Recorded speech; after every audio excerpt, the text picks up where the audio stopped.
لوگوں تمہارے پاس تمہارے پروردگار کی طرف سے نصیحت اور دلوں کی بیماریوں کی شفا اور مومنوں کے لیے ہدایت اور رحمت آ پہنچی ہے۔ کہہ دو کہ یہ کتاب اللہ کے فضل اور اس کی مہربانی سے نازل ہوئی ہے، تو چاہیے کہ لوگ اس سے خوش ہوں،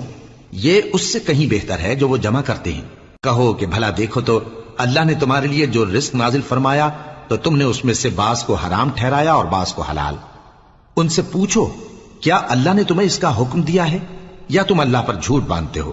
اور جو لوگ اللہ پر جھوٹ باندھتے ہیں وہ قیامت کے دن کی نسبت کیا خیال رکھتے ہیں؟